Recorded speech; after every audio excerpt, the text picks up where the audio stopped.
Saskia Niño de Rivera en la línea telefónica. Saskia Niño de Rivera, activista, fundadora de Reinserte y del podcast de Penitencia. Hacer entender a la gente la importancia de tener que ser compasivos con la gente que ha cometido crímenes. Una vez más, la justicia es relativa y una vez más, las víctimas se quedan sin justicia. Estás implicado en tratar de matar a uno de los periodistas más importantes de este país. La activista y también periodista Saskia Niño de Rivera. Algo que yo he visto mucho en la cárcel es, siempre tengo esta sensación de, esto lo pudimos haber prevenido. I believe it's time to choose humanity over hatred. Que si lo damos todo y nos alineamos a nuestros valores, la justicia sí es posible.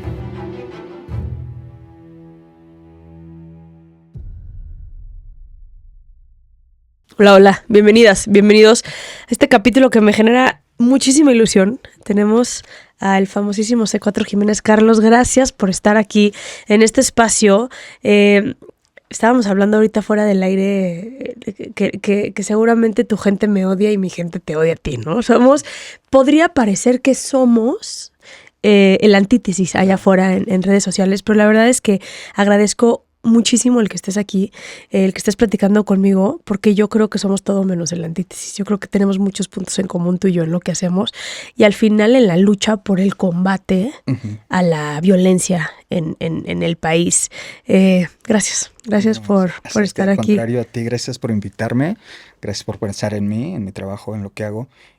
Y creo que eso que dices tú de la antítesis, el choque, el confrontarnos, yo creo que es de fuera, yo creo que es de fans propios tuyos, extraños, pero creo que al final el punto en común en el que cruzamos en lo que haces, en lo que hago, es buscar un bien, buscar un bien por la sociedad, una sociedad que está muy dañada, que está tristemente muy podrida en muchas formas, que la delincuencia se la ha venido comiendo, que la corrupción se la ha venido comiendo, que malas autoridades se han ido comiendo y que nos ha hecho en muchas ocasiones perder esperanza, perder tranquilidad y de pronto sentir que estamos perdidos.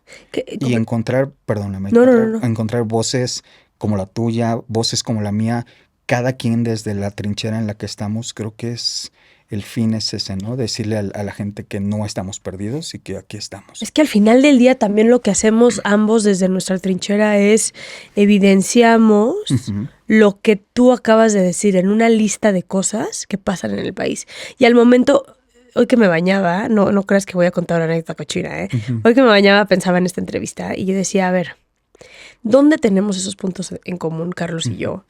Y al final del día, algo que yo considero muy valioso de tu trabajo es el hecho de que pones en jaque a las autoridades en cuanto a decir, si ya salió en la cuenta de C4 Jiménez, va a ser muy complicado que esas personas puedan dar dinero para zafarse, que un juez pueda decidir no vincular a alguien a proceso, porque entonces ya se exhiben solitos. Y desafortunadamente en este país, como acabas de decir, la corrupción, la impunidad, todo lo que sabemos que es nuestro sistema de justicia penal, desafortunadamente, pues cuando esos casos no son visibilizados, y ese creo que es un punto en común. Todo el mundo conocemos a ese C4 Jiménez, ese Carlos que da las noticias, que pone su pellejo, su vida en la línea, contando, y no nada más cualquier crimen, sino te metes con la delincuencia organizada. ¿Dónde empezaste? ¿Cómo empezó este sueño? ¿Cómo te vuelves un periodista de investigación policial? Yo empecé hace más de 20 años. Empecé picando piedra, empecé como asistente de redacción en La Crónica. Un día llegaron y pegaron una hoja en la escuela que decía que si querías ir a hacer tus prácticas profesionales, yo estudiaba en la Septien, y que si querías hacer tus prácticas profesionales podrías ir y aprender. Yo estaba en el tercer semestre de la carrera. Estudiando periodismo. Estudiando periodismo en la Septien. Y fíjate que vengo de una colonia complicada, del norte de la ciudad, la Gabriel Hernández, una colonia en la que si tuvieras una fotografía de mis amigos cuando niños, te podría poner unos muertos, unos descuartizados, unos encarcelados, unos prófugos y uno que otro que anda por ahí huyendo, si acaso 2 que salimos avantes. Y en ese entonces yo traía la complicación de un problema entre amigos, un problema que había tenido una diferencia de amigos y me había quedado bastante solo. Y mis amigos en la colonia pues eran esos. Era gente que yo sabía que andaba robando, que andaba secuestrando, Sí, que andaba, pero era lo andaban que haciendo cosas, conocías, que andaban haciendo cosas malas. Y el que fue quizá mi mayor cuate, mayor amigo en la colonia, lo habían matado en la puerta de mi casa, en la puerta, o sea, al grado que un día mi abuelita, el día que pasó, mi abuelita me despertó, me dijo, oye, fíjate que algo pasó allá afuera. Y ¿por qué? Me dice, porque hay un helicóptero y allá afuera hay policías. Y abro la puerta de tu casa, que es la puerta para que salga el carro, y literal estaba cerrada con la cinta barricada y en el piso estaba alguien tapado. Y volteo y yo así que no pude ni salir, ¿no? Y se me acerca el papá de Sergio y me dice, oye, necesitamos que me ayudes. Y yo, ¿qué pasó, señor? Me dice, es que le dispararon a Sergio. Y yo, ¿pero qué pasó? Me dice, pues lo mataron. Y yo, sí. Y era el que estaba ahí, o sea, ahí, tapado. Y yo, sí. Qué dolor. Entonces, era darme cuenta que estaba entre dos cosas. O me salía bien de ahí, o me iba a quedar con ellos. Y acabar como ellos. Entonces, empiezo, te digo, yo estaba en un momento en el que tenía pocos amigos, tenía la escuela y me puse a trabajar. Dije, pues me dedico más al trabajo. De pronto tuve algunos hechos que me gustaron mucho de nota policíaca, operativos, cosas que yo no conocía, que de pronto me mandaban, porque nadie las quería hacer en el periódico, porque ya eran los grandes reporteros que decían, yo no voy a ir a la movilización, yo no voy a ir al enfrentamiento, yo no voy a ir a los guamazos, que vaya Carlitos, ¿no? Porque pues Carlitos es el chamaco que ahorita hace todo y quiere hacer todo. Y la verdad es que me encantó. Y cuando te empiezas a dar cuenta, o al menos cuando yo me empecé a dar cuenta, que lo que hacía provocaba alguna reacción, por supuesto no la que ahora subo un tuit y hago desastres, ¿no? En aquel entonces yo me acuerdo publicaba notas y para que alguien se enterara era, porque además era la crónica que apenas empezaba en aquel momento, no tenía la historia ni el poder ese periódico, entonces, pero me daba cuenta que lograba mover gente, lograba hacer que se movieran los funcionarios y me empecé a dar cuenta que podía influir en las cosas. Y poco a poco fui creciendo. Me dediqué mucho a investigar a la Mataviejitas en aquel entonces, temas que eran bastante entretenidos para mí, cuando no había WhatsApps, cuando los teléfonos no tenían cámara, cuando tenías que ir hasta casa del carajo y yo me iba en metro porque no tenía otra forma, no tenía moto, no tenía carro. Me iba literal en el metro con mi morralito, ya iba para arriba y para abajo todos los días, ¿no? ¿Cómo era, por ejemplo, en ese, o sea, quienes seguramente siguen hoy, quienes nos están viendo ahorita, no se imaginan un México donde la investigación o la comunicación se llevaba a cabo sin carro, WhatsApp, internet, te mando la nota ahorita en corto. ¿Cómo era para ti? ¿Qué recuerdos tienes? Esas cosas no existían, no. Ahora ya es todo por teléfono. Muchas veces ya ahora ya no necesito ir a ningún lado cuando ya me están avisando, pasó esto, ahí te va el foto, video, todo. No, pero en aquel entonces era me enteraba, por ejemplo, una historia, una ocasión mataron a un señor en Iztapalapa en un asalto. Y lo que caían eran reportes muy pequeños, se oía que habían matado a un señor en un asalto. Y algo que siempre me gustó y que creo que es algo que vale mucho la pena es darle voz a las víctimas directas e indirectas. Y no solamente decir, mataron a un señor en un asalto. Ya, pues sí. Pero resulta que ese día fui a ver el caso porque era la época en la que Andrés Manuel era jefe de gobierno. Okay. La ciudad estaba complicada en materia de seguridad. Estaban matando gente, estaban secuestrando. Aquella vez que hubo la Marcha Blanca, no sé si recuerdas. En 2005, el verano de 2005. Cuando secuestran a los hermanos Gutiérrez y los matan y se desencadena todo esto, mataron a un señor en un asalto. Entonces ahí voy yo.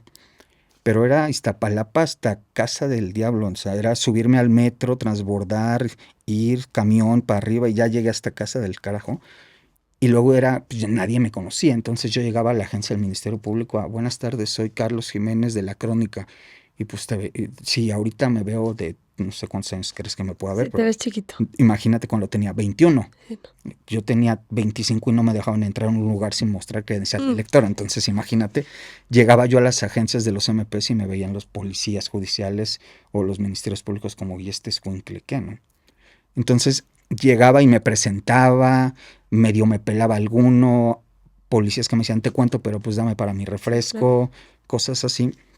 Y entonces aquella vez llego hasta allá arriba, hasta Iztapalapa, y estaba ahí la familia del señor que mataron. Y el señor lo mataron porque le querían quitar un anillo, y era su anillo de matrimonio.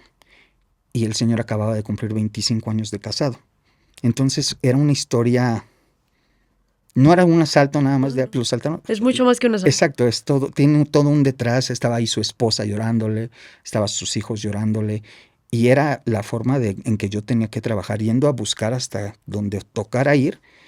Por ejemplo, me tocó ir a los linchados de San Juan Ixtayopan, en Tláhuac. Llegué yo, me tocó oler a carne quemada, ver gente que la sacaron madreada, linchada. Me tocó entrevistar hace poco a una de las mujeres que está en Santa Marta, acusada de ese caso, un caso durísimo. Sí, fue bastante fuerte porque... verlos, primero empiezan las transmisiones en vivo en televisión de que les estaban pegando a los policías federales. Sí. Se decía que eran secuestradores, que estaban secuestrando niños que estaban secuestrando niños.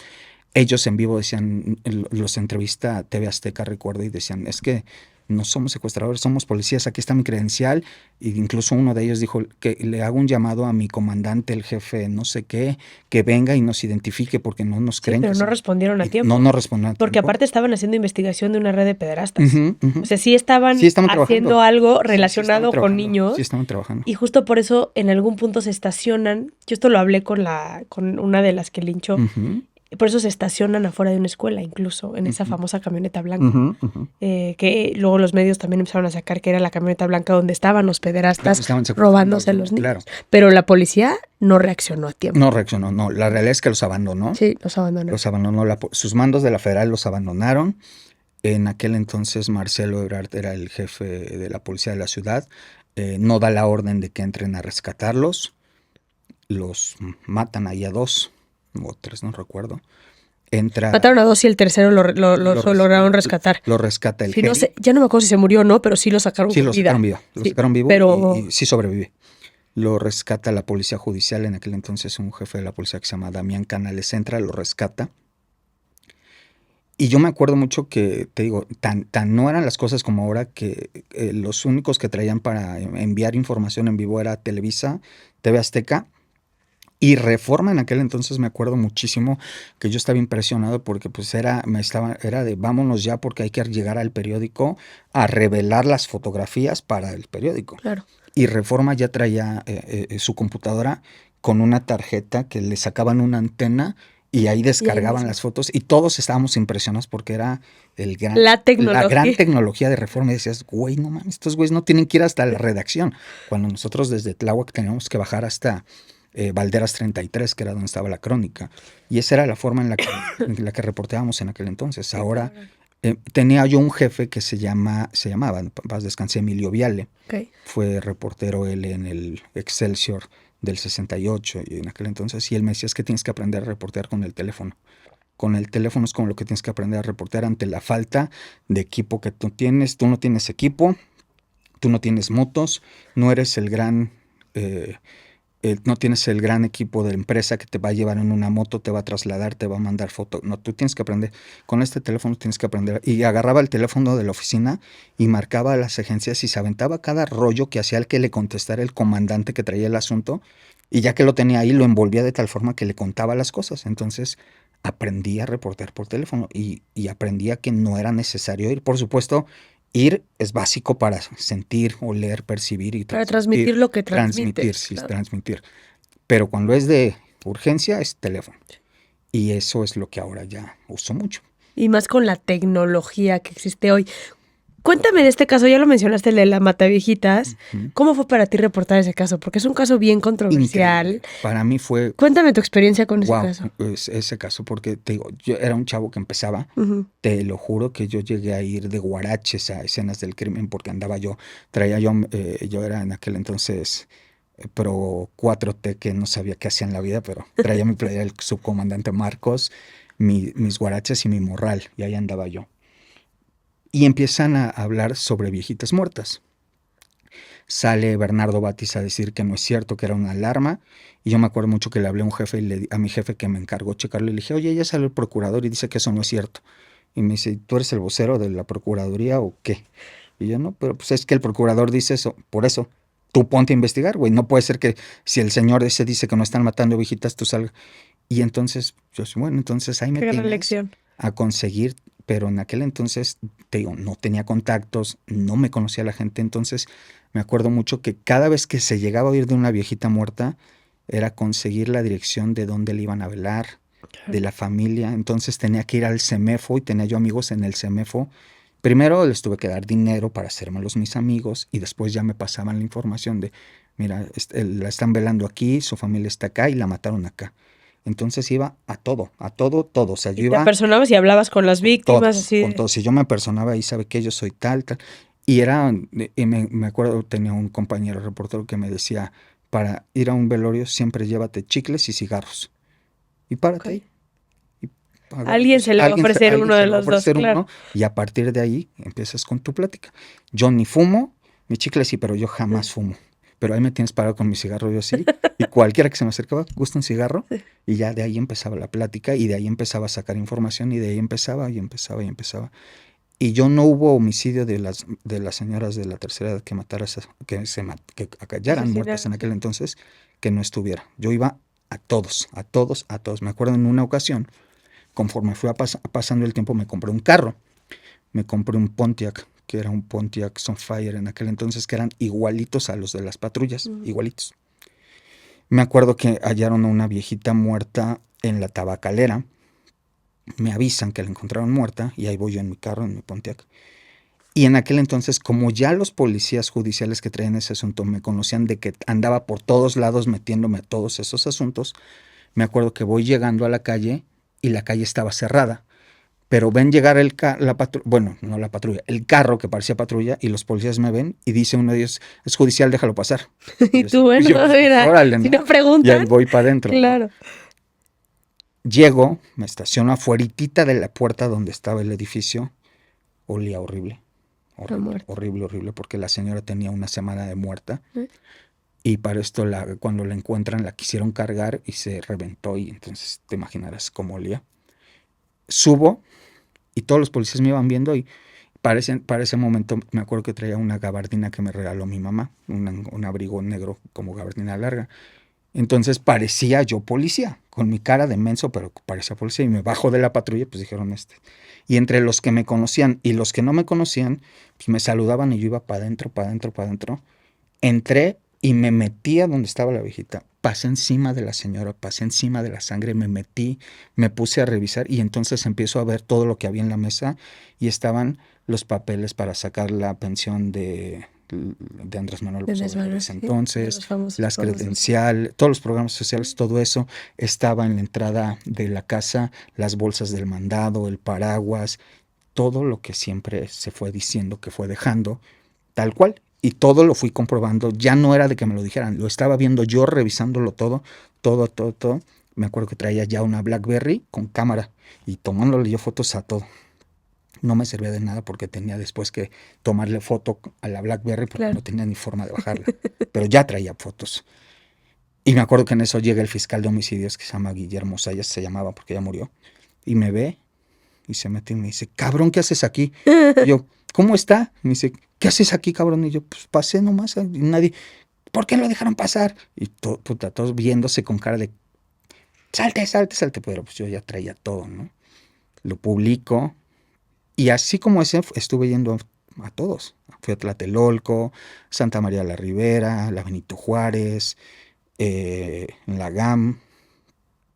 Ese que te digo fue ahí en la Tabacalera.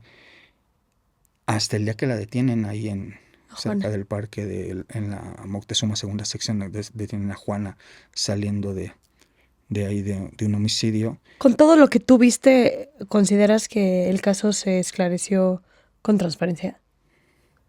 Al principio no. Al principio acusaron a gente que no era. Detuvieron a Mario Tablas, que era un hombre al que le estaban aventando los homicidios, que no tenía nada que ver.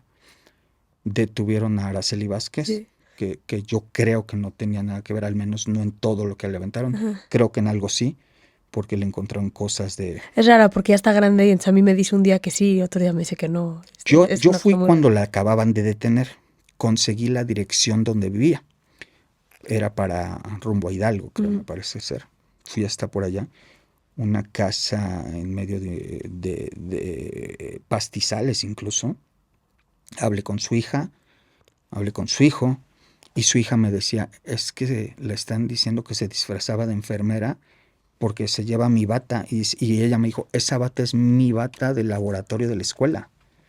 Y sí teníamos una peluca, pero pues esa peluca no pues era de nosotros, aquí la traíamos nosotros. Ese era el argumento que daban ellos.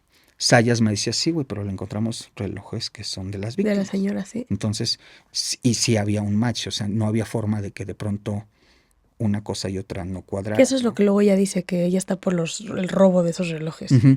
Y hay días, dependiendo, que sí te dice que sí. Que sí. Yo creo que sí tiene algo que ver. Y en Santa Marta, digo, aquí en Chismito, Ujú. trae una grilla con Juana brutal. O sea, no pueden estar en el mismo espacio ellas dos. Es una cosa bien ¿Ah, sí? interesante. A mí Juana Barraza no me dirige la palabra porque me llevo con Araceli. Pero yo fui madrina de bodas de Juana Barraza. Ajá. Y me llevaba bien con ella y luego un día me dejó de hablar. Pero porque Araceli, esto ya no, pero en su momento Araceli dormía donde las mamás. Y tú sabes que yo tengo una fundación que trabaja con niños en prisión. Ujú. Y entonces Araceli era quien me ayudaba a cuidar a los niños. Si había un tema de violencia, te estoy hablando de hace años, y Araceli me pasaba información de cuando golpeaban a un niño o alguna cuestión así. Y Juana se enojó conmigo porque me llevaba con Araceli. Es que además los celos entre... No. entre Pero algo ahí hay de yo soy la verdadera De- mata viejitas, ya sabes, como yo soy. Claro. Sí, yo creo que falló un poco la investigación. Era una necesidad muy fuerte que tenían de detener. Se hizo una telenovela. Sí, porque ¿sabes cuál era el problema? Y el problema es el que sigue teniendo, creo, Andrés Manuel, que no le gusta que se le salgan de control las cosas y que se sienta él el centro del ataque. Claro. Y la realidad es que estaban matando a las viejitas con el engaño de darles los programas sociales que para él eran su boom. Claro. Porque la realidad es que los programas sociales que él dio hicieron que mucha gente lo amara, Claro. incluida mi abuelita. Sí. Yo recuerdo a mi abuelita que yo le decía, abuelita, yo sé que te gusta, yo sé que eres feliz con eso, pero ten mucho cuidado cuando alguien quiera venir a ofrecerte. No es que la pensión de López Obrador es lo mejor. Yo, sí, o sea, agárrala, todo lo que quieras, pero ten cuidado. Porque la realidad es que así es como están engañando a las señoras. Y cada vez que se decía eso, Andrés Manuel se enojaba. Decía, no es cierto, me quieren atacar. Es que me quieren atacar. Incluso, bueno, yo conseguí el reporte pericial que hablaba de 4 huellas digitales de Juana en 4 escenas diferentes, cuando todavía ni siquiera saben que era Juana, era un incógnito, pero eran Hombre, aparte que creían que era así. 4 huellas en un mismo lugar, lo que hablaba de que no había forma de decir que no era el mismo homicidio. Las 4 huellas en 4 crímenes. Era un informe de la Dirección de Servicios Periciales de la Procuraduría, que conseguí de la oficina del procurador. Alguien me lo dio. Lo publico, sale en la portada de la crónica, que en ese entonces la crónica traía un pleito directo con Andrés Manuel. Se publica y dice, sí hay un homicida serial en la ciudad, tienen sus huellas digitales, es un mataviejitas. Y Andrés Manuel se lo preguntan en la mañanera, ve el periódico y dice, esto es una mentira, ¿verdad, procurador, que este informe no existe? Y Batis voltea y se lo queda viendo y no contesta, y voltea Andrés Manuel y dice, ya ven, no existe, es falso, mentira. Y ya, y de ahí no lo sacaba, sino entonces la negativa que hasta la fecha tiene el presidente de sentir que si alguien lo critica no ve el fondo de la crítica, sino ve lo que él cree que es algo personal. Entonces, afuera él decía, eso no es cierto. pero adentro traía una presión de agarran a este cabrón, agarran Y a este hágale güey, como quiera. como sea, pero lo agarran. Sí, Renato Sales Heredia. Renato, en ese no, momento yo lo llegaba a la agarra. oficina de Renato y de verdad parecía oficina de película. O sea, toda la pared llena de fotografías, retratos, mapas, tachuelas. De verdad, Renato creo que es un gran investigador. Y lo que él tenía de verdad en la pared de su oficina de la sala de juntas era toda la pared llena. Sí, se obsesionó con Se ese caso. obsesionó. O sea, Sí. tenía fotos, tachuelas pegadas aquí, dibujos acá, sus lupas, sus fotos agrandadas. Y tú decías, y lo veías ahí con la lupa. Y es que aquí, y es que acá, y es que acá. Hasta que descubren que es una mujer por una toalla sanitaria. No sé si te... Eso no sabía, fíjate. Ahí está. Encuentran en 2 homicidios toallas sanitarias en los baños de las casas. Y dice Renato. Pues viejitas, no son creo que les viejitas, baje. no, exactamente, dice Renato. Viejitas, pero si a las viejitas pues no les baja, güey, ¿cómo va? Y entonces empiezan ellos a darse cuenta que mataban entre el 25 y el 30 del mes. No manches. Y Renato me cuenta, me dice Renato, es que están matando, no me dice por qué, pero me dice, están matando entre el 25 y el 30 y ya viene el 25 y el 30 y a ver si no nos matan a alguien. Pero yo no sabía en ese entonces lo de la toalla sanitaria. Y le digo, ¿por qué? Me dice, no, pues es que nada más hay que estar prevenidos. Y yo me acuerdo que publiqué, temen que mate entre el 25 y el 30 y compañeros de otros medios decían, uy, eres ya Madame Sassou, güey, pinche, vas a predecir los homicidios y ¡pum! Y calla. Mata. Entonces, y ya después Renato y la gente ya cuando la detienen y hacen toda la entrevista de qué pasa, resulta, según lo que ellos saben, es que Juana entrenaba, Juana cargaba, Juana luchaba, Juana se lastima y le prohíben entrenar y cargar. Y entonces ya no tiene ella esa catarsis Adrenalina. y adrenalina para sacarla en sus entrenamientos, en sus desfogues, en sus luchas. Y es cuando Y entonces cuando le bajaba tenía esos problemas hormonales y se desataba. Y entonces era cuando mataba. Y encuentran en 2 de los homicidios las toallas y es cuando dicen, es mujer, es mujer, es mujer.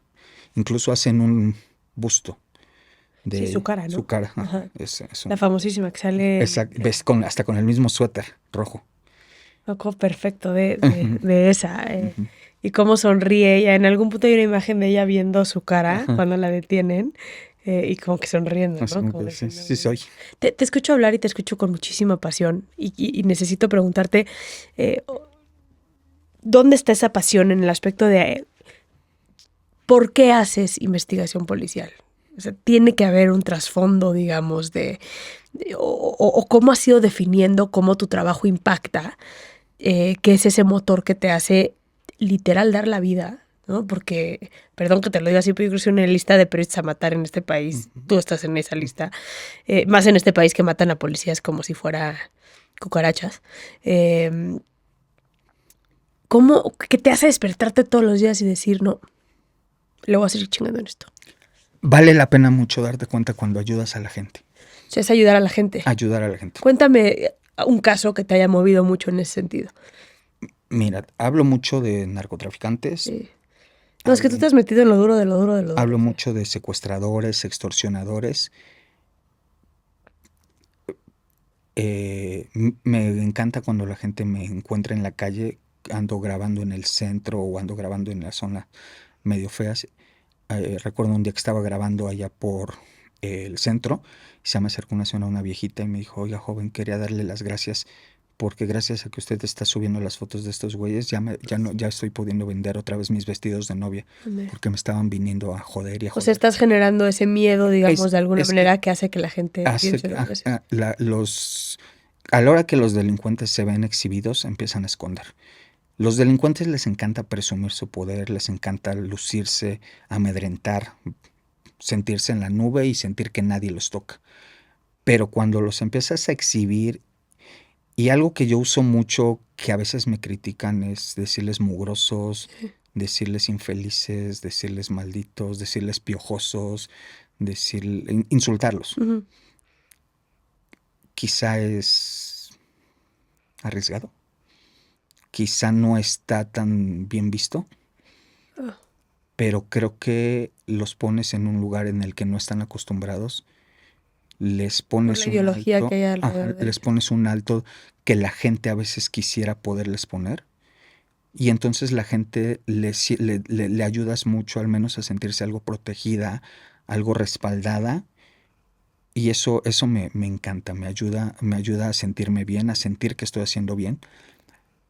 Pero si te hablo de un caso que me haya hecho sentir muy bien, te voy a contar rápido uno. Hace unos meses, casi un año, nos llega al canal una denuncia de una chava que nos dice que estaban violando en el lugar donde ella vivía, estaban violando, su casero estaba violando a 2 niñas, 2 menores de edad, chiquitas. Y que la ayudáramos porque las violaba ahí en el lugar donde ella vivía y que estaba muy feo. Y le dije, pues... Creo que ya sé de qué caso hablas. Sí, sabes. Uno del video, es que yo, ajá, sí. Y le dije, diles que nos mande unos videos. Dile a la gente que escribe. El de la ventana, ¿no? El de la ventana, exactamente ese video. Es que yo estaba en la policía cuando llegó ese video y me lo enseñaron en ese momento, pero porque estaba yo. He estado 2 momentos muy coyunturales. Cuando detienen al Chapo Guzmán, estaba yo sentada en la oficina de Ratzel ese día. Y cuando llegó ese video a la oficina de Harfush. Sí. Y entonces tenemos ese video. Y entonces me dicen, exacto, mi idea siempre es ayudar. No, por supuesto que llevarme la nota es lo mejor. Salir con como periodista es tu trabajo. Es mi trabajo. Pero creo que es más importante ayudar, más importante que llevarse una nota. No están peleados. No, pero hay veces que tienes que aguantar. En ese entonces tenía yo ese video y yo pude haber sacado el video y está esto y trabájenle y agárrenlos, ¿no? Sí. Platico con la gente de la policía y me dice, ¿sabes qué? Ayúdanos mejor, vamos antes de que se nos vayan a escapar, porque si tú lo publicas se nos vayan a echar a correr y de aquí a aquí. Y la realidad es que era poner incluso en riesgo a los niños, ¿no? Claro. Entonces pongo a mi equipo a trabajar, se van de infiltrados a fingir que van a rentar la casa y entonces entran al lugar como si fueran a rentar, mando a un chavo y el chavo se le ocurre irse con su chava. Y entonces van ellos como novios, según a rentar, y entonces buscan y encuentran a la gente y encuentran al señor, al viejito ese. Y entonces les dije, necesito una foto de él. Y el señor, pues no había forma. Y entonces le dicen que necesitan hacerle una videollamada para hablar con no sé quién para que queden de acuerdo. Y el señor nos hace una videollamada. Teníamos su cara. Le pedimos su número de cuenta para depositarle el pago la renta. De la renta. Nos da su número de cuenta, nos da su celular, nos da su cara, nos da todos sus datos.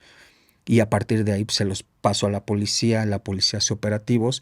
Y durante 2 semanas estuvimos trabajando porque aparte detiene la policía al señor, o detenemos, me incluyo porque andábamos en eso, y se escapa la mamá con las niñas. Entonces... esa era la preocupación, las niñas. Y de pronto se nos escapa, entonces, puta, las niñas. Van a Ecatepec, van a Nesa, van a un montón de lugares y no encuentran a las niñas. Y llega un momento que me dicen, ¿sabes qué? Yo creo que vamos a tener que decir que sí ya sacarlo, porque no las encontramos. Y dicen, ya tenemos un nuevo domicilio, danos chance y si hoy vemos, si no sale, pues ya.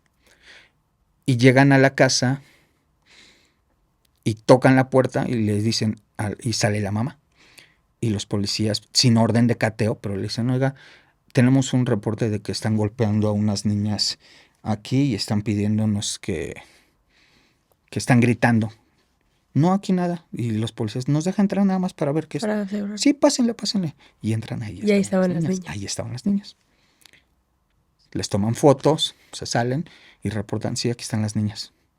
Piden la orden de cateo para en la noche. Y en la noche ya llegan, catean, entran, tumban la puerta, entran a la casa, entran a la recámara y no están las niñas. Y las niñas, y ahí estaba la mamá, ¿no? Y las niñas, y pues paran a la mamá a jalones. ¿Y dónde están las niñas? Y las niñas salen de abajo de la cama.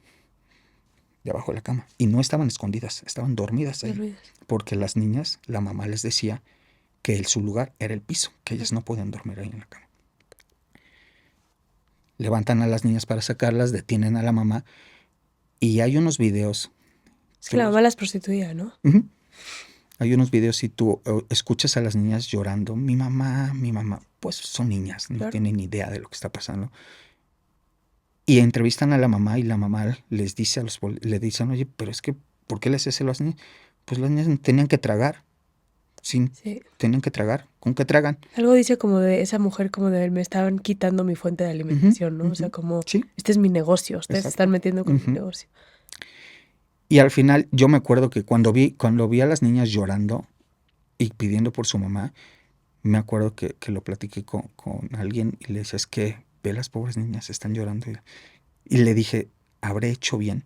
Me dijo, por supuesto, güey, claro. Las niñas no tienen ni idea de lo que están llorando. Las niñas no saben diferente. Están llorando nada más porque el susto, por el impacto del momento y porque es su mamá.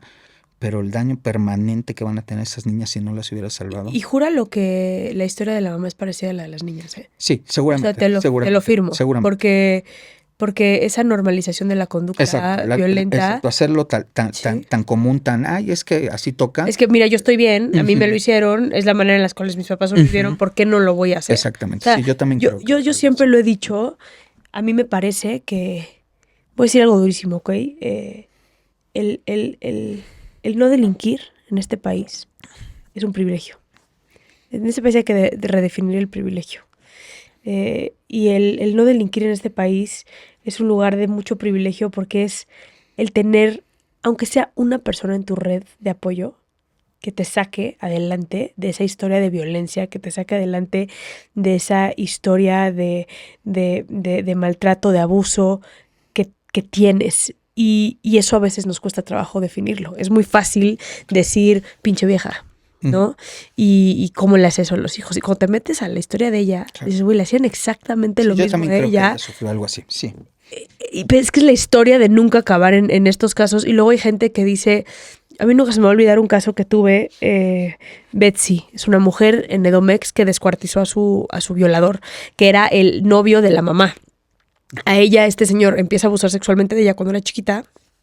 Ella le dice a su mamá no le cree, le dice a una maestra, la maestra manda a hablar a la mamá, le dicen, oye, vemos indicios de violencia sexual en tu hija, la chica, la mamá le dice a la escuela que no se meta, burocracia de la SEP, claro. Desafortunada, donde pues sí, mandamos el reporte, pero atas de manos a los docentes pues no puedes hacer mucho más, ¿no?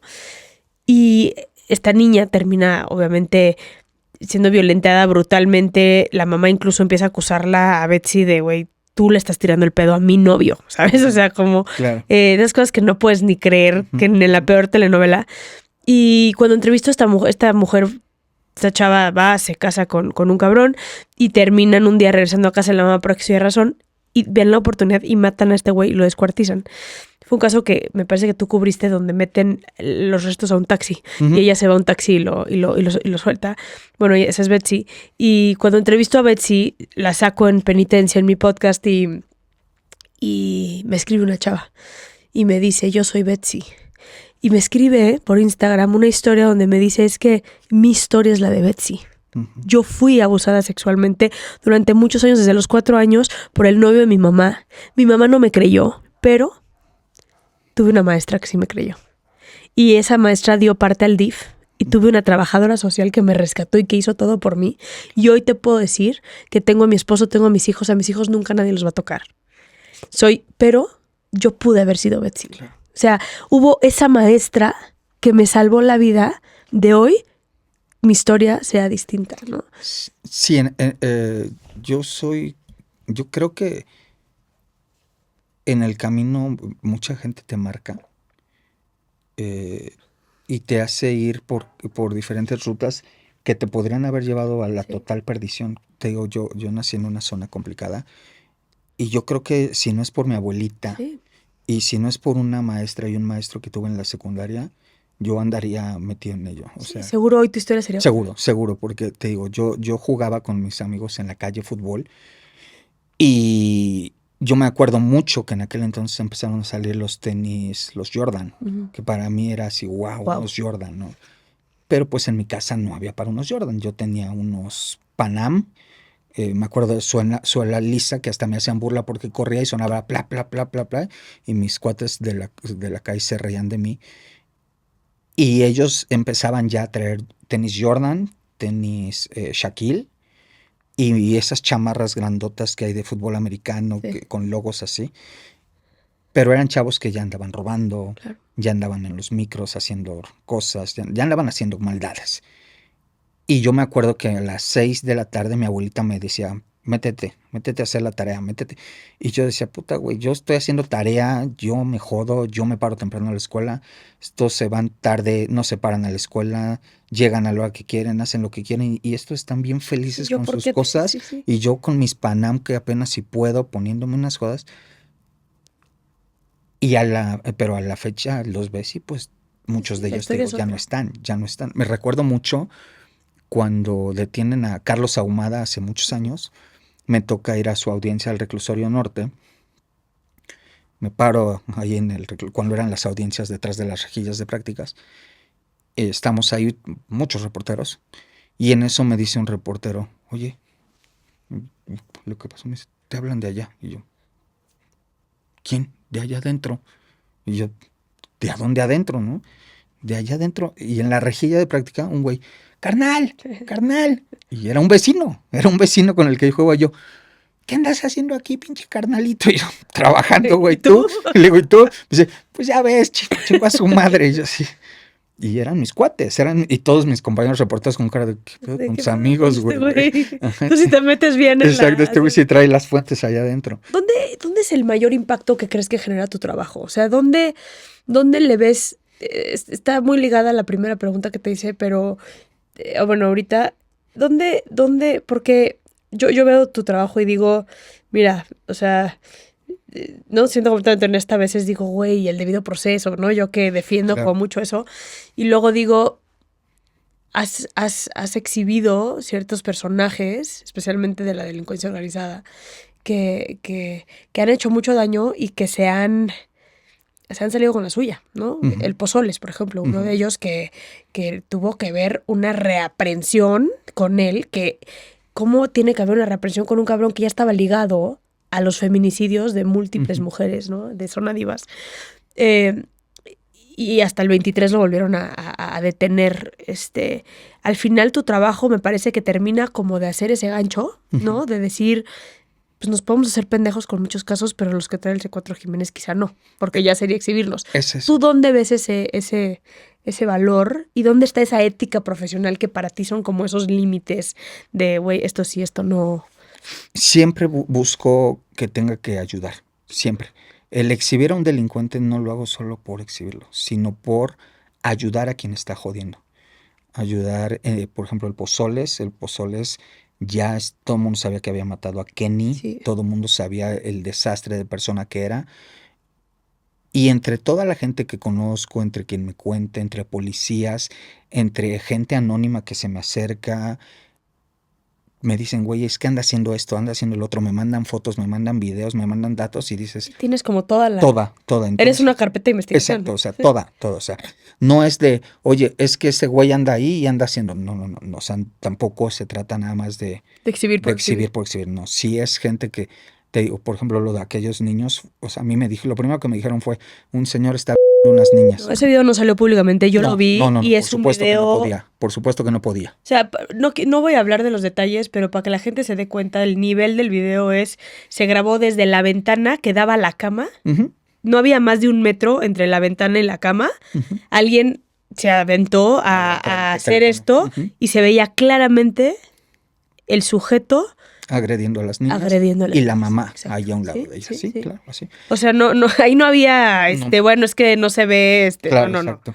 Sí. Exacto. Si se trata de exhibir a quien realmente sé que está jodiendo, que está lastimando de una u otra forma, y se trata de ayudar a que ya no los extorsionen, de ayudar a que no los molesten, a que no les quiten. La gente está cansada de que todo el día se está jodiendo por ganar 80, 50 pesos para que llegue un mugroso y te los quite de un jalón y te amenace. Y, por ejemplo, ahorita, hace unos días me buscó gente del centro y me dice, es que nosotros vendemos chanclas en el centro y vendemos pantalones y vendemos ropa, y ya se acercaron los de la Unión. Como ya viene la temporada de Navidad, ya nos empezaron a decir que empezamos a juntar y que si no vamos a tener, que entonces vamos a vender el vicio que ellos nos van a dar. Entonces, o les pagamos o vendemos también el vicio. Y es una presión que dice, güey, ¿para dónde nos movemos? Y le decimos a la policía y la policía no hace nada. Entonces, estoy esperando que me consigan fotos, que me consigan videos para en cuanto tenga yo forma de confirmarlo bien, para arriba todos esos güeyes. Porque además es eso. Ellos se manejan con la impunidad de no nos van a denunciar, porque la gente le da miedo ir a denunciar, porque la policía muchas veces está metida. Pero como bien lo dices, cuando ven al güey ya en C4, pues la misma policía les dice ya. ¿sabes Ya qué, güey? Ya no valiste, güey, ya. tengo forma de... Aquí, aunque me ofrezcas la maleta llena de dinero, Ya no hay forma. no va a haber Ya no hay manera forma, humana. ya no hay paro, ¿no? Entonces, ese es la idea, ¿no? Exhibir para presionar a la autoridad y sobre todo para defender y ayudar a la gente. Es lo que más me llena, es que la gente de pronto diga, gracias, estoy tranquilo, porque este güey me ayuda. Han habido, a ver, yo dedicándome a lo que me dedico, sí han habido momentos. Me acuerdo una vez, ya lo puedo contar pero me acuerdo una vez que entrevisté a la China, conocerás bien la China, la sicaria del Chapo Guzmán, Melissa.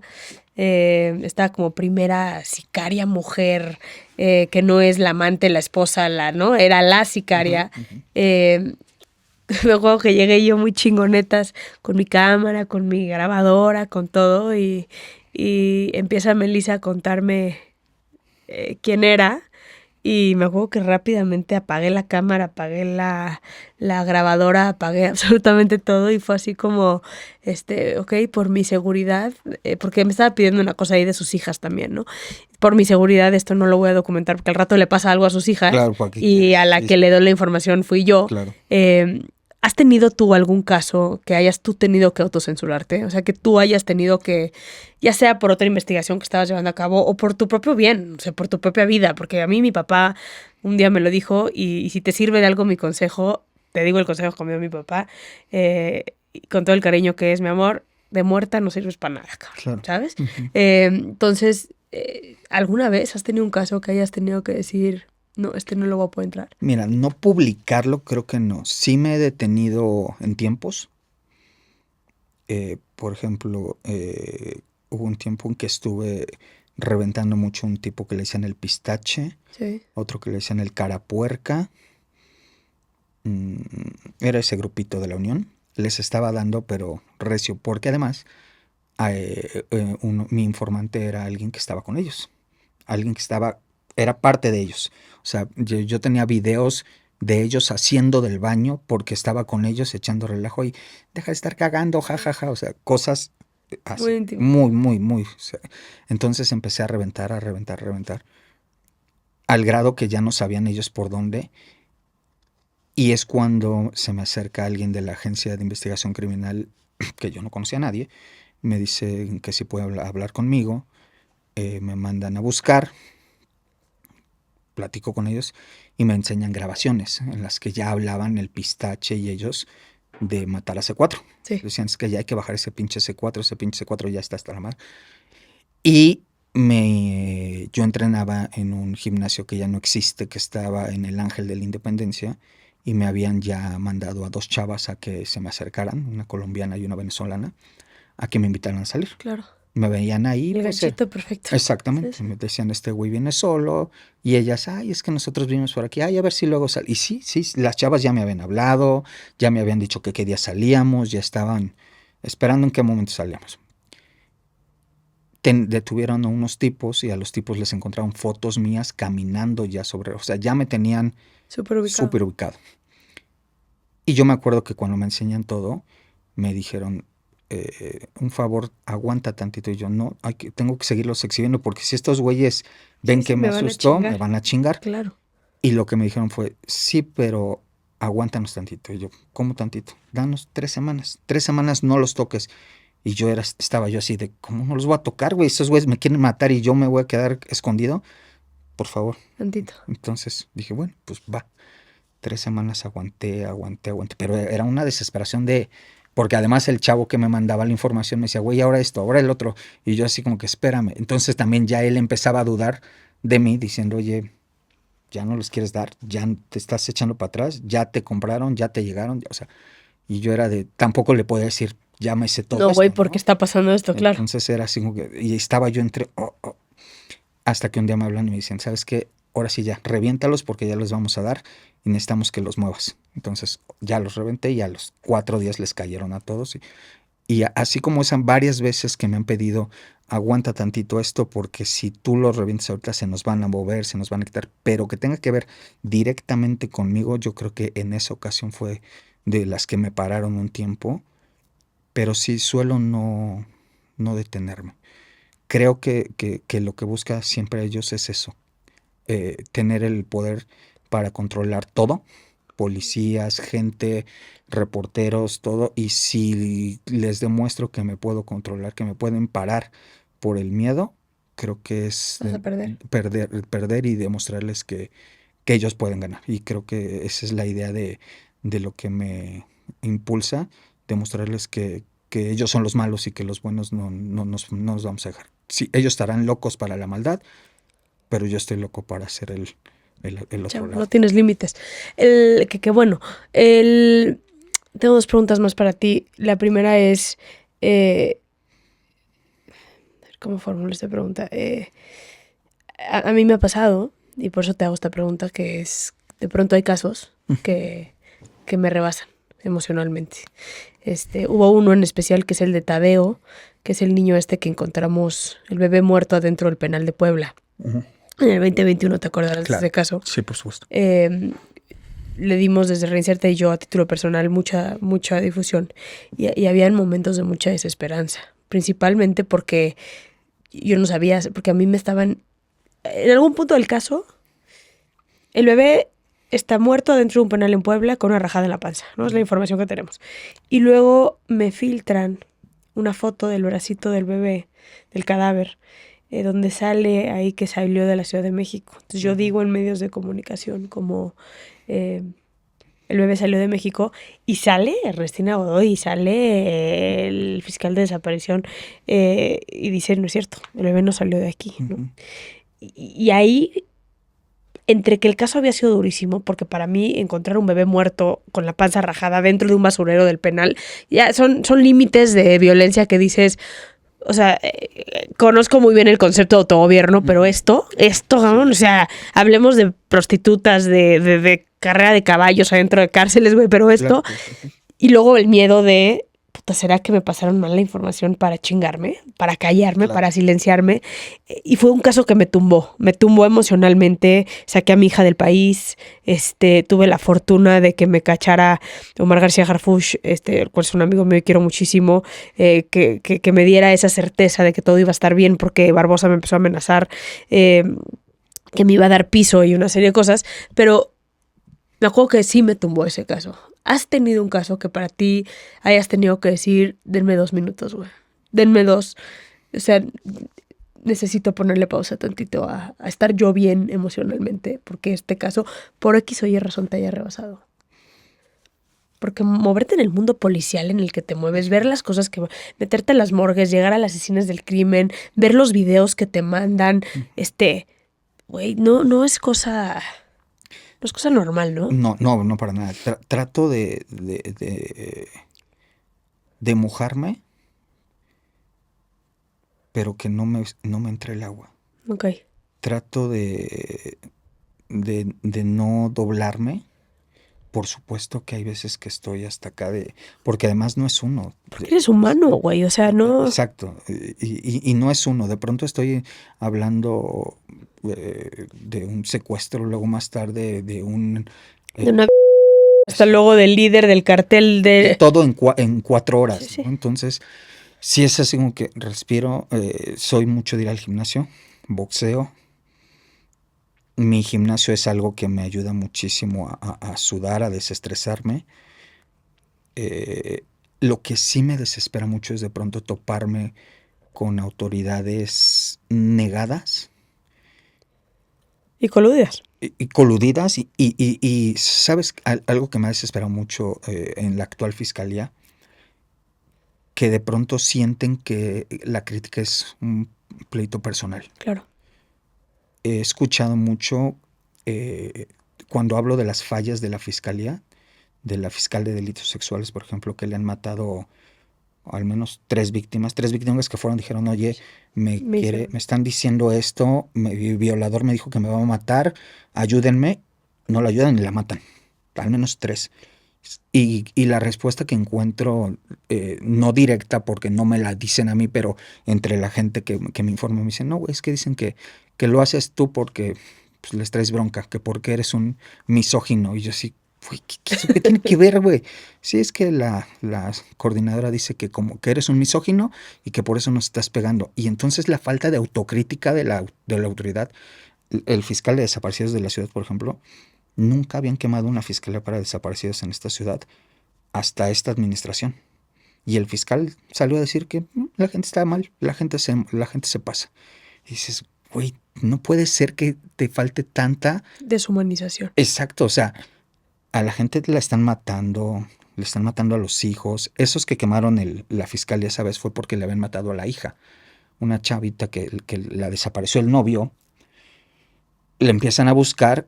Y los mismos agentes le dicen a la familia, ¿sabe qué, señora? La niña, bueno, la chava, lo que nos marca es que anda por Morelos.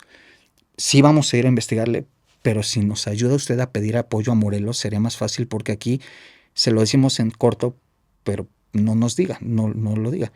No nos van a dar viáticos, no nos van a dar Entonces, si usted empieza a trabajarle allá, nos ayudaría mucho. Entonces, la propia señora hace su investigación, se pone a trabajar, se pone a buscar. Y luego ya la fiscalía de acá se entera por la mamá del novio. Viene la mamá del novio y le dice, oigan, ¿sabe qué? Mi hijo me contactó y ya me confesó que la mató y que la tiró por Guerrero. Eso fue un miércoles, un jueves. Están los dos solo en cárcel, ¿no? La mamá y el güey. Si están en... No, en ese caso está desaparecido todo el güey. Ah, ¿todavía? Él está, okay. Es que hay uno donde está la mismita y sale ahí. Sí, sé cuál dices también. Sí. No, y están los dos, la mamá y él. La mamá y él. Sí, esa es la chava que meten en la cajuela. Exactamente. No, esta es otra. Pasa jueves, pasa viernes, pasa sábado, pasa domingo. Y el lunes que regresan a trabajar le dicen a la señora, oiga, venga que le tenemos información. Pues ya, la señora por otro lado se enteró y pues estaba encabronadísima. 4 días no le dijeron nada porque se habían ido de fin de semana y les queman la fiscalía y sale el fiscal a decir, no, es que esta gente no entiende, las cosas no son así. O sea, toparte con esas cosas, con esa autoridad, a mí me frustra mucho y tristemente eso es algo que he encontrado actualmente en la fiscalía y por eso desde que Omar García Harfuch tomó la secretaría, creo que le dio un giro muy bueno a la policía, un giro de reaccionamos, ayudamos, incluso... Y se coordina con el fiscal que por lo menos le genera cierta presión. Exactamente, entonces... Sí, Omar creo que es un funcionario excelente. Sí, yo también lo creo. Que no le parece nada de las impunidades, no le parece nada de los y abusos. Ese tron. Exacto. No le saca. Entonces, creo que a partir de que él tomó la secretaría y dio la orden de que, a ver, aquí nos podrán robar o matar, pero no va a quedarse impune. Primero, que no nos pase. Y si nos pasa, algo hay que hacer. Y entonces esa forma de trabajar de la policía la he encontrado bastante buena y por eso mi trabajo me ha acercado más a ellos, porque es, como tú lo dijiste, ¿sabes? ¿No? Les llega a ellos el video y vamos a trabajar, lo resolvemos y ahí está. Pero te encuentras con una fiscalía que no es que nos está criticando porque le caemos mal, no es que nos critica porque es misógino. O porque eres tú y llevas la evidencia, no la van a tomar solo porque eres tú y les cagas. Exactamente, exacto. Entonces, eso sí me frustra, eso sí de pronto estoy en la casa y digo, puta madre, es que para matarlos. Exacto, está para encabronarte y dices, güey, a ver, les estoy poniendo esto. ¿Qué más quieren? Esto. Y lo sueltan, lo pierden, dices, güey, ¿qué más quieres? Lo del pozoles, que bien lo dices. Sí. Tantas cosas que se saben. No, a ver, todos los videos que había de Kenny, de cómo la golpeaba, todos los audios, las llamadas, todo lo que había, y nada más le pudieron imputar el tema de las drogas, se salió por el tema de las drogas y el feminicidio bien gracias en la primera vez que lo tuvieron. Y ahorita todavía está ahorita en la cárcel otra vez por las drogas, porque igual... Ay, creo que ya le clavaron el feminicidio, ¿no? Según yo todavía no. No, pues sería el colmo. No, está ahorita por las drogas que lo agarraron, porque... le encontraron no sé qué tanta cosa, una pistola, drogas, y por eso se lo llevaron, pero por el feminicidio no, porque la Fiscalía de la Ciudad y la del Estado en el caso de Kenny no se la han podido cuadrar. Kenny apareció muerta en el Estado Pero aquí en la ciudad, pues todo el mundo sabía lo que tú bien dices. Claro. Videos, golpes. Pues ella lo publicó. Y dices, ¿qué más quieres, güey? ¿Qué más quieren? Y la fiscalía te sale con que no, es que nos criticas porque te caemos mal. Nos criticas No es porque no te damos personal. dinero. Es más, no sé ni cómo te llamas. Exacto, exacto. Tu apellido no me interesa, hermano. Exactamente, Te exacto. tengo guardado como policía 14. Exacto. Sí, sí. O sea, de pronto yo los escucho y dicen, salen con que no, es que en la policía, seguramente los de la policía te dan dinero y como aquí no te damos, por eso nos criticas. Pues no mames, no necesito tus centavos, ni tus pesos, ni tus nada. Necesito que trabajes. Estoy haciendo el trabajo, hermano. Ujú. Pero eso es muy frustrante. Sí. Y sí, de a veces llego. ¿Sientes que se ha empeorado? O sea, llevas 20 años tú en campo y haciendo relaciones con la policía. Ujú. ¿Sientes que se ha empeorado la deshumanización de las autoridades Sí. uniformadas y fiscales y ministerios públicos? Yo creo que la fiscalía que dejó Ernestina ha sido la peor. Ok. La peor. Ernestina podrá presumir mucho o querer presumir mucho la bandera del feminismo, la bandera del defendemos a las mujeres, la bandera del nosotros somos las defensoras de la mujer y por eso creamos la Fiscalía de Feminicidios y trata y tal. Pero la realidad es que al interior de la fiscalía Está muy deshumanizado. está muy, muy deshumanizado. O sea, la Fiscalía de Trata, tú misma me hablabas ahorita de Zona Divas. ¿Cuándo has visto que la Fiscalía de Trata haga algo contra esos tipos de cosas? Ahorita hace poco pasó lo de unas chicas venezolanas que aparecieron muertas Sí. en Las dos chavas. las dos chavas. Bueno, todas, desde que aparecieron, 3 semanas estuve publicando que son chavas que están en Sullivan, venezolanas y colombianas, que están trayendo venezolanos y que incluso ya la Unión los está dejando trabajar ahí a cambio de que le paguen a ellos y ellos están controlando todo lo que es la trata de personas en Sullivan. La explotación, porque no es nada más la trata, es explotación. Les quitan el pasaporte, les cobran. Sí. Es día que la Fiscalía de Trata no se para así, a hacer una redada, un trabajo, un algo.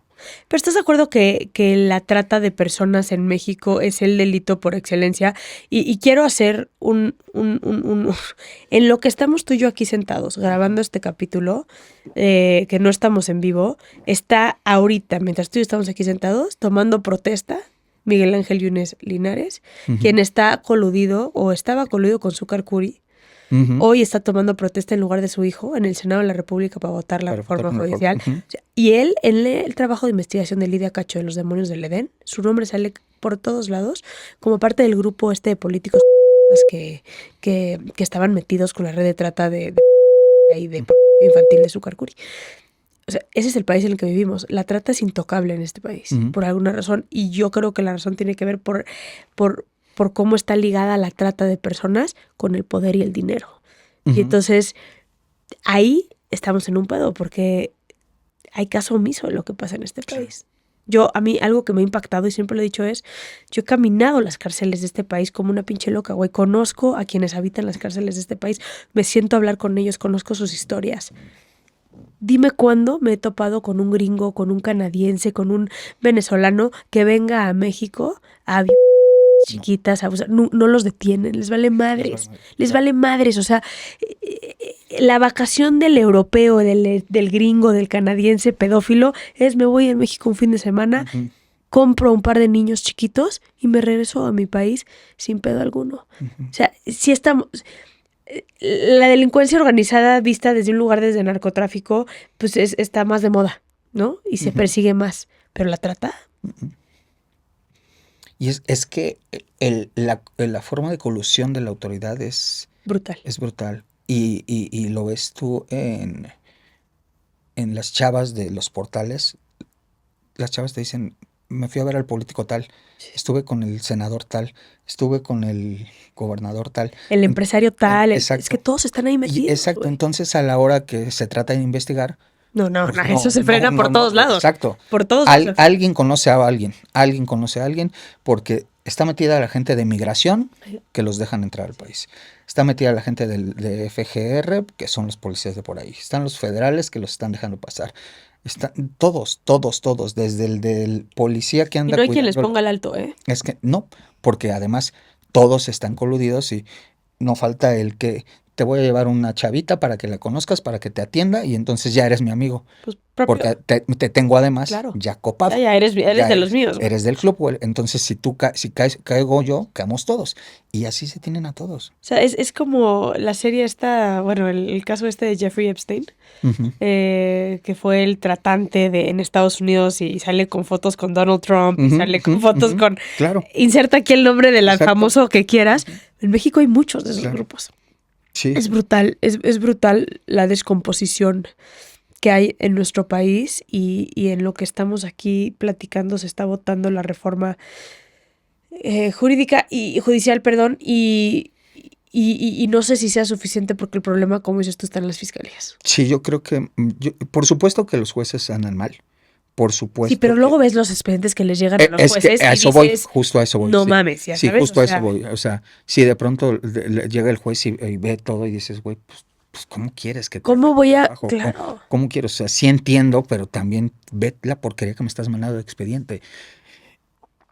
Ese güey se va a parar y a Y mí me va van a tirar decir que todo. soy un Exacto, pendejo, claro. exacto. Entonces, la realidad es que empieza desde la fiscalía, desde el Ministerio Público va terrible, los expedientes en el camino se van cayendo y tristemente las fiscalías le ponen ojo a asuntos recomendados, mediáticos o que sean de algún encargo personal. Si no, y el Ministerio Público te lo dice tan tranquilo que, a ver, güey, si gano mis 20 casos, me pagan mis 35,000 pesos. Si pierdo mis 20 casos, me pagan mis 35,000 pesos, güey. Mientras que el abogado que está agarrando uno, le van a pagar 5 millones si me lo gana. Y entonces de esos 5 millones viene y me dice que me da 1. Y yo por hacerme, no necesariamente hacer cosas muy corruptas, simplemente dejar de hacer una que otra cosita, se lo mando flojito al juez. O hacer cosas corruptas en un sistema donde la corrupción está tan sistematizada que ya ni siquiera hay una conciencia de decir, Claro. soy o no soy ese güey malo. O sea, estoy del lado de los malos o del lado de los buenos. Así es. Si no lo hago yo, lo va a hacer este cabrón. Claro. Y si es más, si no lo hago yo, me van a correr porque mi jefe me va a decir, Ujú. o lo haces o vas para un O vas lado. pa' fuera. Ujú. ¿No? Alguna vez entrevisté yo a un secuestrador que era policía en la cárcel, Rocío Norte, y me contó cómo entró. O sea, cómo de ser policía, porque yo le decía, ¿no? Cómo de ser un pinche cadete en la academia, portando el uniforme con honra, o sea, cómo termina siendo parte de una banda de secuestradores. Y me dice, al principio yo no quería, pero mi mando me decía, güey, a este cabrón le vas a sembrar el arma, a este cabrón le vas a sembrar el paquete de droga, güey. Vete. Y a él lo agarran porque le reportan un secuestro y le dice, güey, ve a ver qué pedo, porque a ver si no son estos cabrones que están ahí metidos. Y fue justo en el límite del Edomex y CDMX. Entonces, cuando él llega, se mete a ver qué pedo y en ese momento llega la policía del Estado de México también. Perdón, al revés. Él era policía del Estado de México y llega la policía de la Ciudad de México. Y se lo chingan como parte de los secuestradores. Él te dice, güey, yo fui a investigar qué pedo y no fui como policía a detener ni a hacer nada de esas cosas porque yo traía instrucciones directas de mi mando de tenía que ver quién estaba primero involucrado antes de hacer algo, ¿no? Porque pues, dependiendo de quién estaba involucrado, si hacíamos o no hacíamos algo. ¿Tú crees que hay una solución? O sea, porque tu esfuerzo sería maravilloso si no, o sea, eres un salmón contracorriente, somos un salmón contracorriente, ¿estás de acuerdo? O sea, tu chamba es increíble y creo que la presión mediática que le pones a las autoridades al exhibir lo que exhibes, pues hace que haya un menos porcentaje de que se hagan güeyes en ese caso, solo por la chamba que tú haces, más lo que ayudas con todo lo que investigas, ¿no? Pero al final pues, es salmón contracorriente, sí. ¿No? Es este pedo todo el tiempo. ¿Le ves una solución? ¿Por dónde empezarías a solucionar? Yo creo que hay que empezar por las fiscalías. Sí, pero ¿por dónde? ¿Qué así, varita mágica, güey, de tienes aquí todo para hacer un cambio? ¿Qué harías? Es que hay que concientizar a la autoridad que están para ayudar. Humanizarlos, porque le falta mucho eso a la autoridad. La autoridad te ve como el 35, pásame la carpeta 34, pásame la 36. ¿Cuál es? Ah, sí, la de la niña que no sé qué. Ah, sí, es la 25. Sí, así te ven. Así, como mercado. Entonces, y de pronto tú ves los expedientes y ves pilas y pilas y pilas y pilas. Y dicen, ha de ser como uno de los que están como por la cuarta de... ¿Lo ven? ¿Cómo, güey? Claro. Tienen tanto trabajo. Son sueldos mal pagados. Y cero atención de salud mental. Además, No, es que es trauma vicario lo que tienen. Además, exacto. Entonces, no me puedo imaginar si yo traigo 1000 cosas de tantos expedientes que me encuentro, ellos que los tienen ahí. Mi esposa fue fiscal de delitos sexuales en la ciudad y de pronto me cuenta cosas que le tocaba ver y me decía, es que yo no podía. Claro. Y era la fiscal. Y si ella, que era la fiscal, de pronto se impactaba, todos los MPs que son los que tratan directamente con la víctima. Imagínate. Entonces se van absorbiendo y lo van haciendo como que hazlo. Y van deshumanizándose. Y entonces deshumanizas el trato también con las víctimas. Total. Y estamos en una fiscalía, te digo, tristemente muy abandonada. Al grado, y yo un día, me acuerdo hace años, era Edmundo Garrido el procurador, y fui a la fiscalía y entré al baño, y había papel de baño y había agua. Pues hablando de Edmundo fue el que quiso linchar al actor en vez de al Pozoles, claro, en el caso de Kenny. Sí. Que salió a decir que ya habían detenido al... Sí, que ya lo tenían y que el sistema judicial les daba la razón. Sí, muy mal, ¿sabes? Pero me acuerdo que ese día vi a Edmundo y le dije, oiga, felicidades porque le pusieron papel de baño a los baños y agua. Y se ríe y me dice, ¿por qué? Le digo, pues porque no había. Y porque la gente viene, toda la gente que está aquí no es por gusto. Es porque le robaron, lo violaron, lo secuestraron, lo defraudaron. Algo malo le pasó en la vida que tiene que llegar aquí. Y que no encuentre un baño limpio es inhumano, güey. Y deja a las víctimas. La Ministerio Público que tiene que comprar con su sueldo su rollo de papel que trae en su bolsa. Exacto. Y va al baño y hasta le quitan las tapas del excusado porque no se las vayan a robar quienes van. Claro. Y entonces tienes ahí a las mujeres que les está bajando, o sea, perdón, pero con ustedes porque hacen pipí parados. Sí, pero las mujeres, pero lo de ustedes. Ahí estás viendo y esto, no se lo vayan a robar. Es como, güey, ¿cómo quieres que esa misma mujer atienda al niño abusado con humanidad cuando claro, tú la estás tratando como una res? Literal, así las tratas. Entonces, y es brutal. Entonces le quitas a esa gente las ganas de ayudar, la motivación de ayudar, y lo hace pues porque es su trabajo. Porque paga la quincena y porque le da de comer a los hijos. Exacto, porque no le queda otra. Entonces, sí hay gente muy comprometida, o sea, me consta que hay gente... ¿Son más los buenos? Creo que sí, creo que somos más los buenos, creo que sí. A veces las circunstancias nos jalan, a veces las circunstancias nos llevan a hacer cosas que no tendríamos. Hay gente que se pierde, hay gente que agarra el mal camino y que se fue. Sí. Pero creo que sí somos más los buenos, pero creo que sí falta mucho apoyo de parte de la autoridad desde arriba para que permee, para que hagan un cambio real. Te digo, la fiscalía de Ernestina empezó a acomodar gente cercana a ella. De pronto tenía a su hija ahí, a la novia de su hija ahí. Creo que hay 5 miembros de la familia. Sí, pero cuando empieza Ernestina, es lo que te digo, además, negados total. Cuando empieza Ernestina, traía a Ernestina de asistente personal a la pareja de su hija, una chava colombiana. Okay. Y me hablan y me dice alguien, fiscales de nivel, me dice, oye, es que estamos hasta aquí porque nos habla la chava esta y nos gritonea, nos manda, nos ordena. Primero, ni abogada es. Segundo, ni funcionaria de la fiscalía es.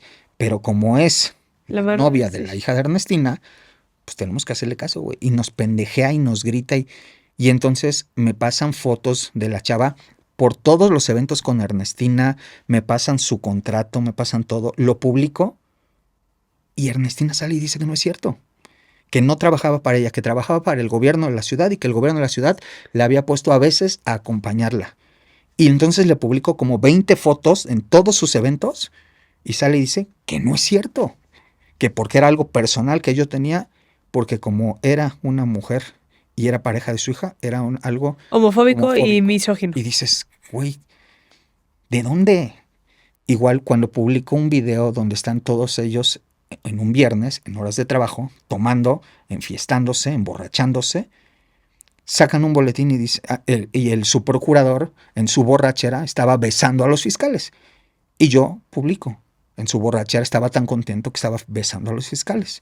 Y salen y dicen que soy homofóbico. Y yo... A ver, yo no dije que estuvieran haciendo nada de índole A mí me vale si homosexual lo o que no. hay en sí. Estaban en horas de trabajo, tomando, echando desmadre, y en su desmadre estaban dándose besos. Y el boletín decía que mis tintes eran homofóbicos. Dices, güey, no es eso, no es eso. Se trata de que los trabajadores de la fiscalía los tienes hasta las 11 de la noche chingándoles con los expedientes y tú a las 6 de la tarde estás emborrachándote con los fiscales. Sí, ¿dónde horas está el de trabajo. liderazgo? ¿Dónde está la muestra para que le digas a tu gente, el compromiso es con la sociedad, Claro. no con la borrachera? Y entonces esa forma de permear no ayuda. Y si a eso le pones malos sueldos, malos tratos, baños feos, la gente se deshumaniza y dice, yo que voy a estar esforzándome por sacar los asuntos. Y le sumas la corrupción, le sumas todo, sí. Y súmale que todo esto permea en las víctimas también. Pues Todo. las víctimas No, dicen, al güey, final ellos son los jodidos, ¿no? Las víctimas son los que acaban jodidos porque no los atienden, no les resuelven, sus asuntos se van muy mal se juzgados. revictimizan. Totalmente. No, en este país yo escribí un libro que se llama Maldita entre todas las mujeres sobre feminicidio y fue una cosa brutal escuchar a las mamás de las mujeres y de Arturo, quien mataron a su mamá, es el único hombre que tengo en el libro, como víctima indirecta. Y lo que dicen es, güey, hay una mamá que me dijo, yo no sé qué estuvo peor, que mataran a mi hija o tener que afrontarme a la fiscalía, Sí. a luchar por la justicia de mi hija. Sí, te encuentras con muy malos apoyos, muy mala gente. Te digo, hay gente que es buena, hay gente que está comprometida, pero te encuentras a mucha que no. Gente que desde que llegas te maltrata, te forma, te avienta. Y dices, güey, lo que te decía, ¿no? La gente que va a la fiscalía va porque no le queda de otra. Porque lo que menos quiere alguien es irse a meter a un ministerio público. Porque si estás ahí es, ya te robaron, ya te pegaron, ya te pegaron, algo malo te pasó. No estás por gusto. Y llegas y un maltrato empieza jodido. Claro. Oye, Carlos, una última pregunta ya para cerrar, porque ya te quité muchísimo de tu tiempo y no sabes cómo te agradezco esta plática. Disfruté muchísimo conocerte en persona, porque nos habíamos escrito, habíamos estado ahí medio en contacto, pero nunca nos habíamos visto en persona. Eres un ejemplo para muchos y muchas personas que hoy están aspirando a el periodismo policial, ven el impacto de tu trabajo. ¿Cuál sería un consejo que les darías a esos jóvenes que hoy está en la SEPTIEM, pero en todas las universidades estudiando para aspirar o que te vean como una figura de admiración? Creo que es que se apasionen por lo que hagan. Es la llave. Es la llave. Sí, yo hago esto porque es mi vida. Por supuesto que necesito un salario, por supuesto que necesito una entrada Sí, económica necesitas para comer, vivir, güey, para claro. comer, para pagar mi Todos. ropa, mi carro, mi casa, mi renta, lo que tenga que pagar, ¿no? Pero yo todos los días me paro con la pasión de Enamorado de lo enamorado de lo que hago. Yo, de verdad, son 3 de la mañana y estoy en el teléfono, 5 de la mañana y estoy en el teléfono. A la hora que sea, yo estoy metido en mis temas. O sea, a veces la pobre mi esposa... Justo estaba pensando en ella, así de, güey, tu Exacto. esposa la santa, ¿no? Mi esposa a veces así como que... Ya, tantito. se voltea y así como que... No, por fortuna te digo, fue fiscal, fue subsecretaria de la policía, entonces me entiende muy bien. Sí, cuando empezábamos a salir era subsecretaria, entonces eran 2 de la mañana y los dos en el teléfono, y entonces me entiende perfectamente. Es algo que me sirve mucho, la comprensión de parte de ella, pero sí es una vida, es entregar tu vida a esto, es día y noche, 24/7, No hay otra donde sea, manera. si no, bueno, al menos yo no entiendo de otra manera esto. No soy de, ay, no, ya acabó mi horario laboral, ay, nos vemos mañana, no. Yo, incluso en mi programa de tele, siempre digo, yo tuiteo 7 días a la semana, 24 horas al día, porque si a la hora de que pase algo, Ahí 12, estás. 1, ahí estoy checando.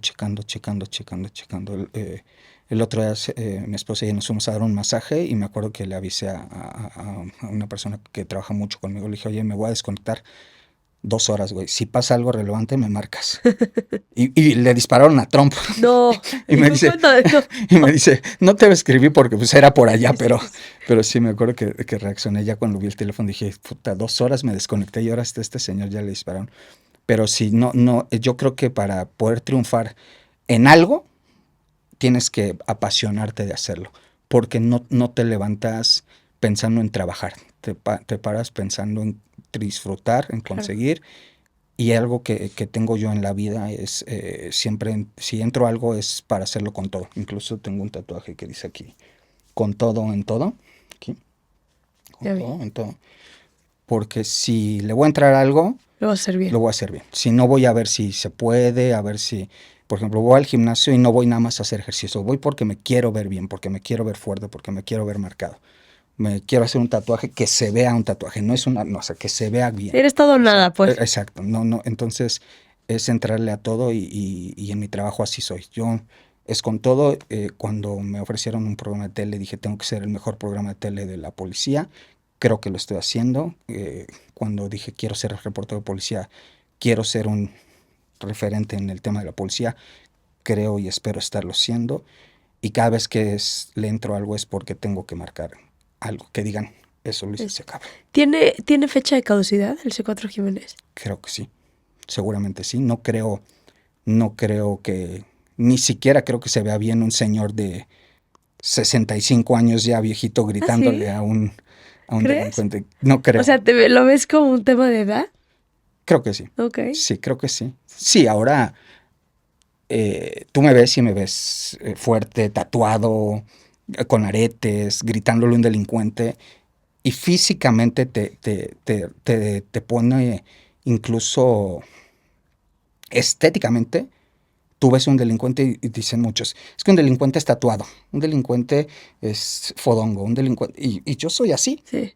Siempre me verás así como me ves ahorita.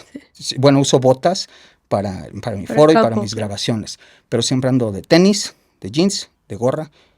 No tengo un par de zapatos. Un par de zapatos no tengo. No tengo un traje, porque siempre ando en la facha. No te imagino. No, ni me veré este traje. ¿Temes por tu vida?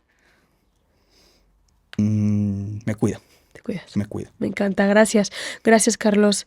Todo mi respeto, toda mi admiración y un agradecimiento brutal porque te hayas dado el tiempo de pasar estos minutos con nosotros en este espacio. Gracias. No, al contrario, gracias a ti, de verdad, muy contento, muy a gusto, muy rica la plática y de verdad muy admirado también de tu trabajo, lo reconozco, lo agradezco, le agradezco que le des voz a gente que la necesita. Creo que todos merecen una oportunidad. O segunda oportunidad, o indagar qué chingados está pasando. Todos merecen una segunda oportunidad.